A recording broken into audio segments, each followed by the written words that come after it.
This video is brought to you by John Robson Guitar Tuition. If you enjoy the content, please consider supporting the channel by enrolling on a course, purchasing some guitar lessons or a t-shirt, or you can join my Patreon. Now, on with the show.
Hello chaps, welcome once again to John Robson Guitar Tuition. As always, I do hope you're well.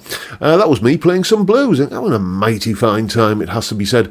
And that is relevant to today's question, basically, because today is Wednesday, and as you probably know, on Wednesdays I deal with viewers' questions. So if you have a question of a music or guitar-related nature, and you think I'm the chap to answer, then get in touch. You can use my email address, jrguitartuition@gmail.com.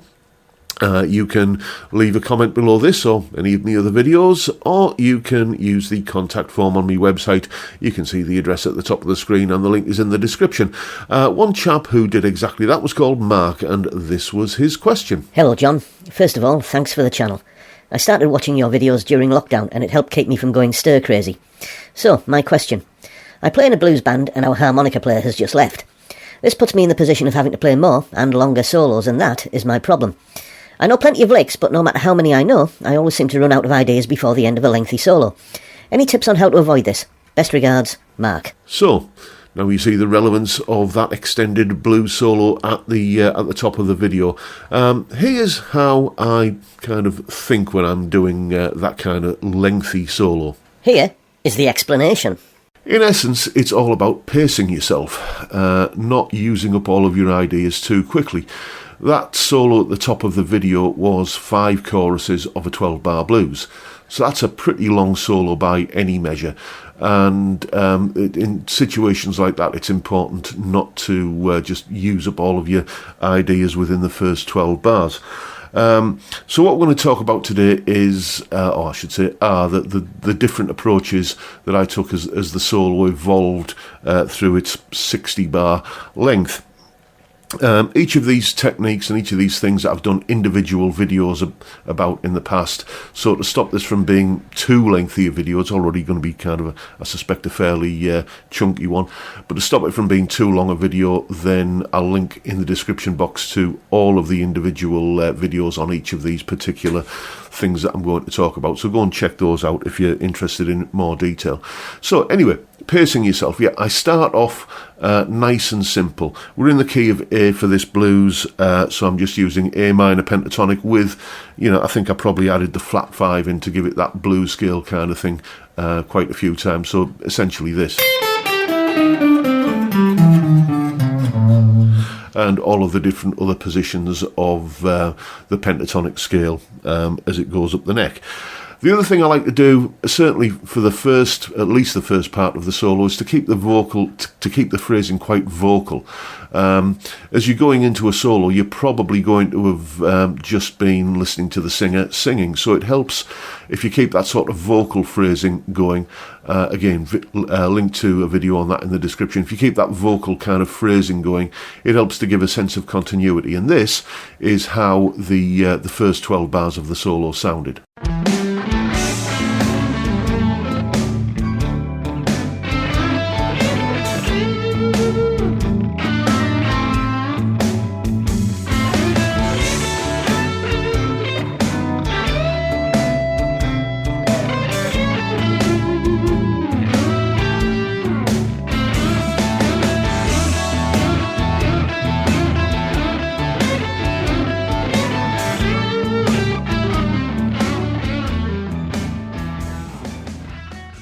So as we go into the second 12-bar chorus, I start to add a couple more notes. Specifically, I'm adding the 6th, which in the key of A is an F sharp, and the 9th, which is a B.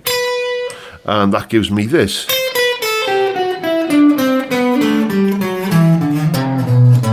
Probably still adding the flat 5 into that.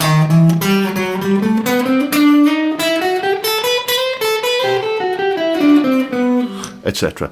Okay, now when you add those two notes, a B and an F sharp, into an A minor pentatonic, what you get is the A Dorian mode. Don't worry, we're not going to get all kind of theory-ish and modal in this. It's just that's what you call an A minor pentatonic with those two additional notes added in, and that sounded like this.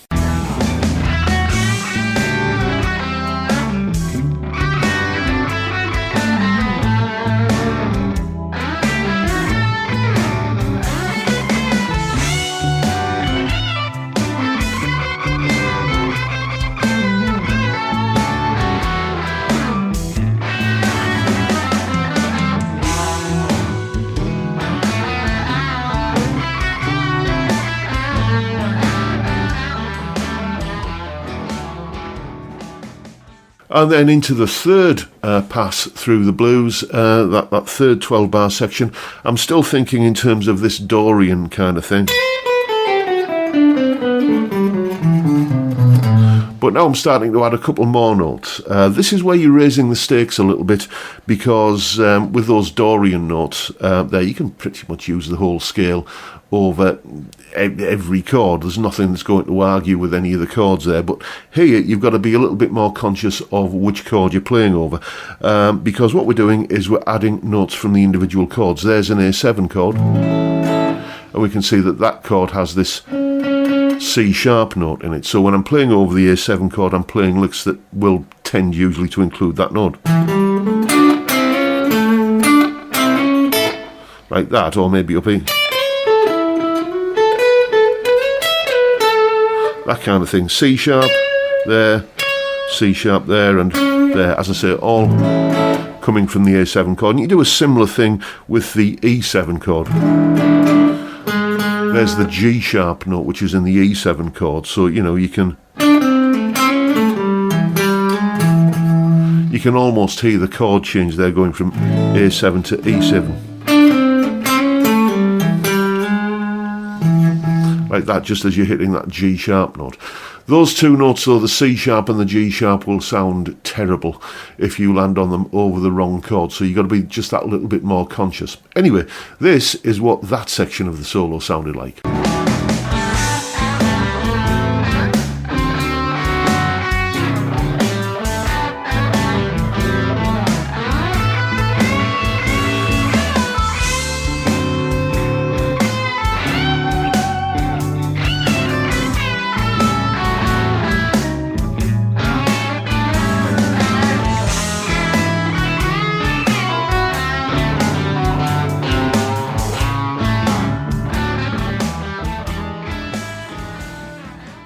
Then as we move into the penultimate 12-bar section, the fourth kind of pass-through, this is where I started to get a little bit harmonically adventurous and started adding some fusion-y kind of licks. There are essentially a couple of places where you can really do this to any degree. It's basically any time you've got a chord, let me move the microphone out of the way a little bit, a chord with this root note, moving to a chord with this root note. So that covers like the A7 to the E7, to the D7, I beg your pardon, A7 to D7, and again up here you've got an E7 going to an A7, so like, you know, right at the end where you've got the E7 coming back to the A7 again. Anytime you've got that kind of movement, you can add a little bit of Robin Ford fusion-y kind of jazzy stuff sort of going in. And again, I've done videos on this in the past. I'll link to one of them in the description, but the nub of it is all you need to do is the chord you're going to, so if I'm going to a D7, approach it from one semitone above. You know, you hear rhythm guitarists doing this all the time. That kind of climb down, like, well, turn that into a lead guitar lick. Okay, just basically play an arpeggio of the chord. So before I'm going to the D7, I'll play an E flat 7 arpeggio. So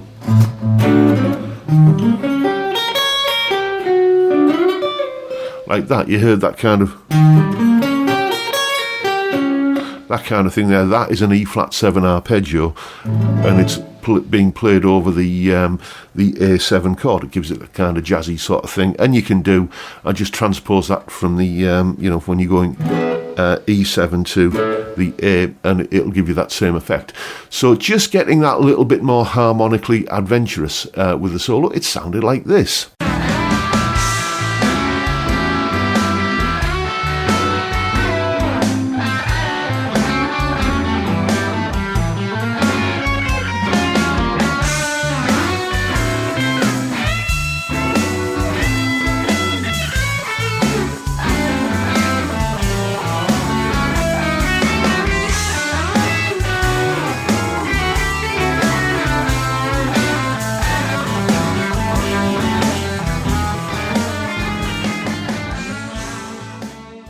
And then the big finish, the fifth and final 12-bar sequence, was where I kind of stomped on the gain pedal and started putting in, you know, whatever speedy licks that I can come up with. I don't really consider myself a fast guitar player, but I've got one or two licks that I can kind of trot out whenever the need arises. And, you know, usually with me it's either tapping or legato, you know, hammer-ons and pull-offs.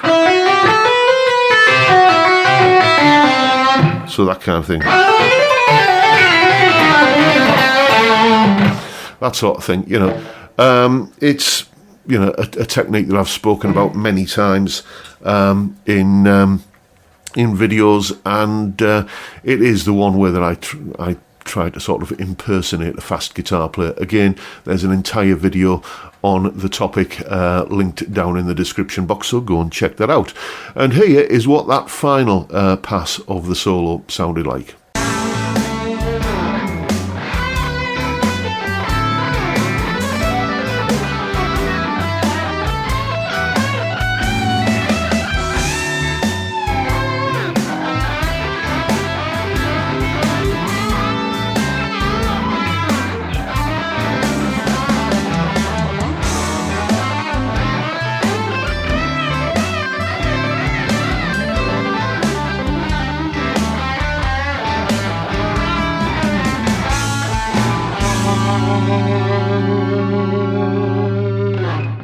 So by doing all of this, what you do is your solo evolves and kind of builds, and it's about reining yourself in that first section there, and then if you did have to go on to a solo number 6, well, bring it back down to the basics again, kind of have some big kind of dynamic shift from kind of up there in terms of kind of tension and excitement and kind of flashiness or whatever. And then it drops off a cliff and it makes it sound fresh again. You can start the whole thing over again, I guess, if you'd want to. But anyway, that's how I would approach playing a lengthy blues solo using those different techniques. As I say, go and check out the videos in the description that focus on each of those individual things and have some fun with it. And as always, there is a full tab in both Guitar Pro and PDF formats of the complete solo. The clip of me playing the solo, that explanation you've just seen there, and the jam track I was playing over, all of that is up on my Patreon page. There's the address, link in the description. $3 or £2.50 a month gets you access to all of these additional resources and goodies that go along with these YouTube videos. A massive, massive thank you to everyone who supports me in that or any of the other ways, all of which are, where, linked down in the description. And that is pretty much it for today, folks. It's been a bit of a long ride today, but hopefully worth it. I hope you've enjoyed it, and if you have, please hit the subscribe button and the notification bell if you haven't already done so. I want to drop me a like as well while you're at it. Don't forget the live stream every Friday, 5 p.m. UK time. We drink beer and talk about music and guitars. What a great way to kick off the weekend. I'd love to see you there if you can make it. But for now, I'll bid you all a good day and say thank you so much for watching. Thank you for your time. Look after yourselves, folks. Stay well, stay safe, and above all, stay sane. Bye for now.